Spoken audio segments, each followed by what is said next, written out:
once you finish the work, for me, that's it, because then it goes into somebody else's hands. Mm-hmm. It goes into the promoters, the distributors, and then into the hands of the audience where it's supposed to go. So my feeling has always been, once you've done the work, let it go. Don't follow it all the way down the line. Mm-hmm. You'll waste a lot of your time. Do the work you want to do, the way you want to do it, and then let it go. And wherever it goes, okay, sometimes it'll go down a hole, sometimes it'll rise up. You don't know, but don't spend time worrying or thinking about it. It's got its own life, one way or the other. That is the iconic voice of Robert Redford. He's going to be giving us some insights on how to survive Hollywood for 8 decades, as well as to go into the impact that the Netflix, Apple, Amazon, and beyond, all these streamers are having on the traditional Hollywood marketplace. That's all up ahead on today's Super U podcast. Let's go!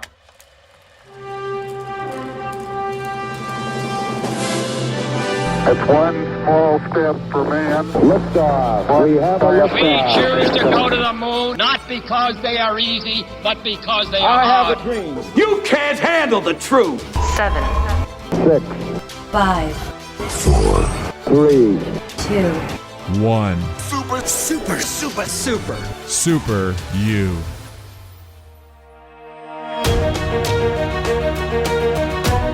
Thank you for joining us for today's Super U podcast. I'm your host, Eric Equalman. Most of you do know me as Equalman. This is a podcast designed to unlock and unleash the superpower that's within all of us. And today we're going to get insights from world famous, that's right, one of Hollywood's icons, Robert Redford.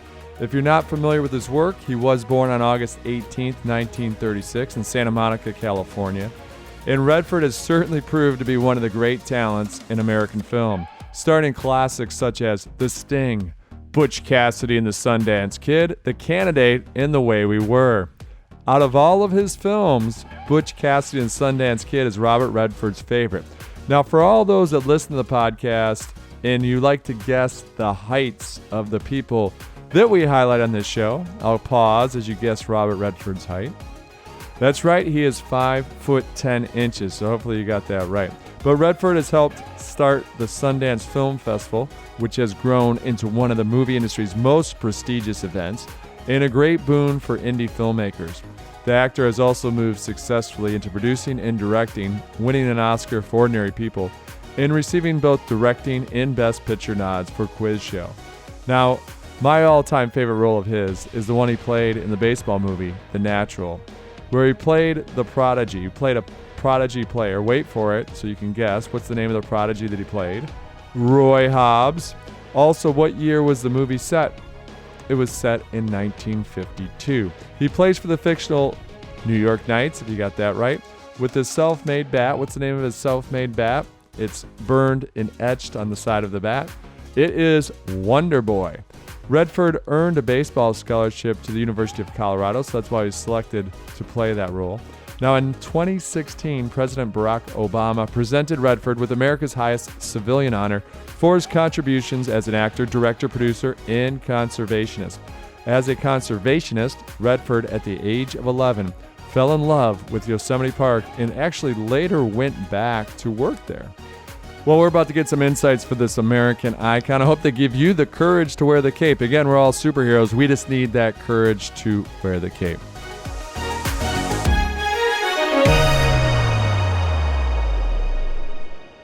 All right, now you started your career in the 50s. What are some of the challenges and stages of a career that is closing in, which will eventually close in on 8 decades?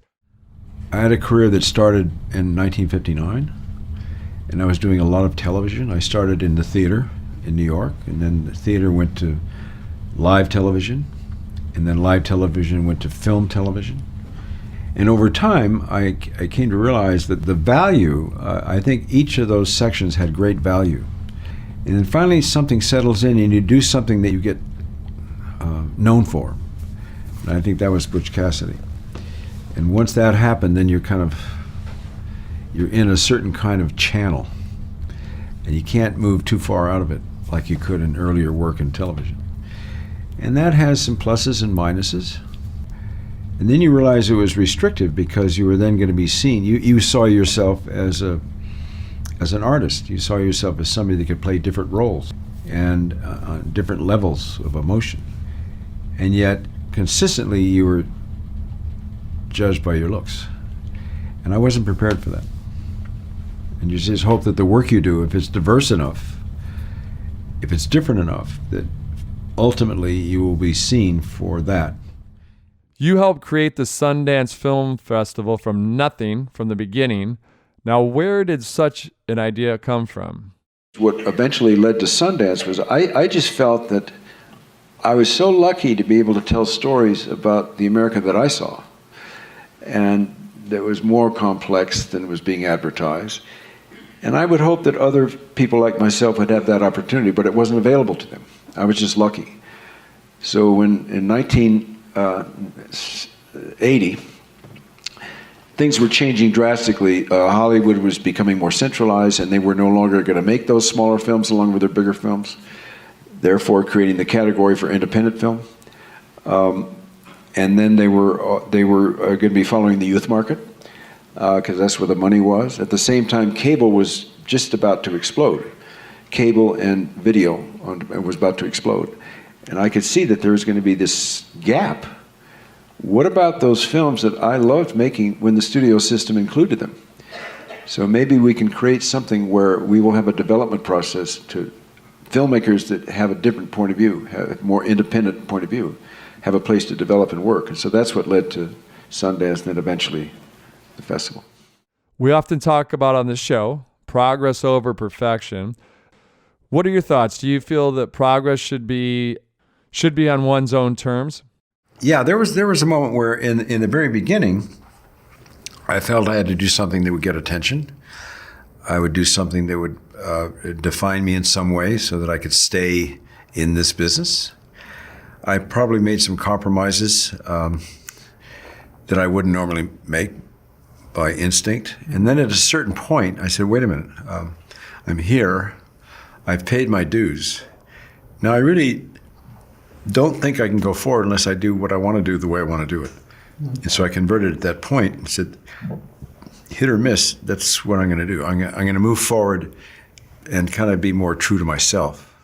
Now, during the course of I was writing my latest book, The Focus Project, many very successful people like yourself said the key to their success was focus. Does this hold true for you?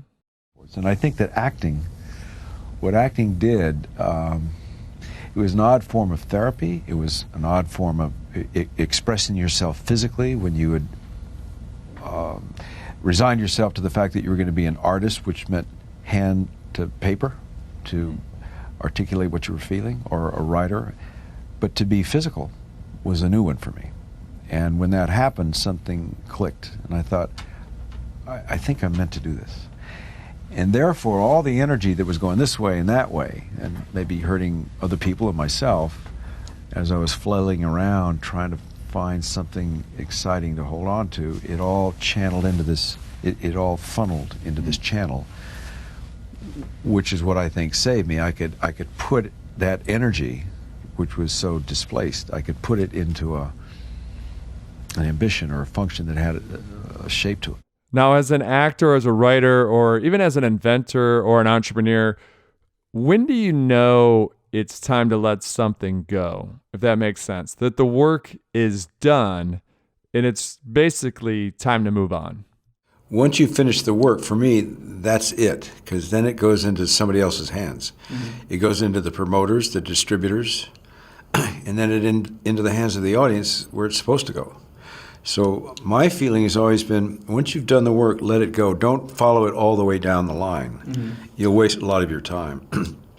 Do the work you want to do, the way you want to do it, and then let it go. And wherever it goes, okay, sometimes it'll go down a hole, sometimes it'll rise up. You don't know, but don't spend time worrying or thinking about it. It's got its own life, one way or the other.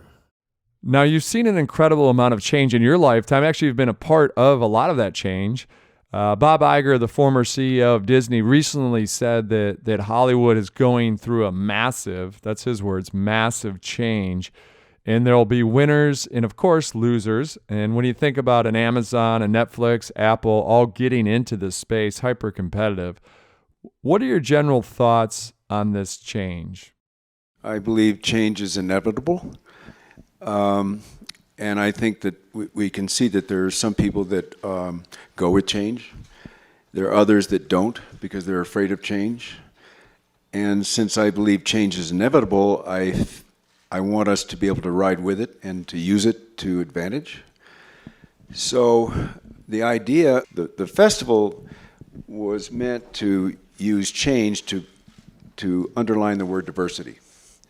And diversity is something I think moves the ball, and that's something I think we represent. And that comes out of change. I think as things change, I think the filmmakers here roll with it, and their films show how change is affecting the life we live and society that we're in. Do you have any regrets? I think we all do have some regrets. It's what you do with them. You know, do you dwell on them?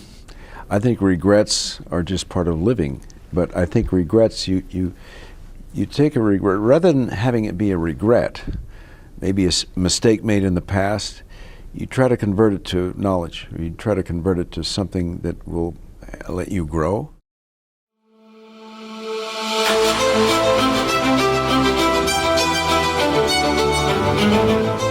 There you go. Regrets are certainly a part of living, and I hope these insights helped you today further develop a growth mindset that each and every day, no matter how young or how old you are, have that growth mindset. It's just about getting better. It's that 1% better each and every day. It's about having that courage to wear the cape. It's about unlocking that inner superpower that is within all of us. And speaking of superheroes, this show, this podcast, is not possible without you, the listener, so thank you so much. But it's certainly not possible without the great production team that we have here at Equalman Studios. And you know the names probably by heart now. We've got Jake Bryn, Maritza Gutierrez, and of course, Kelsey Gomez. So thanks again for tuning in to the Super You podcast. Don't hesitate to click a 5-star review, or if you think we're terrible, give us a 1-star. We'll make sure we're improving. But no, send us a note. Send us equalman@equalman.com, equalman@equalman.com.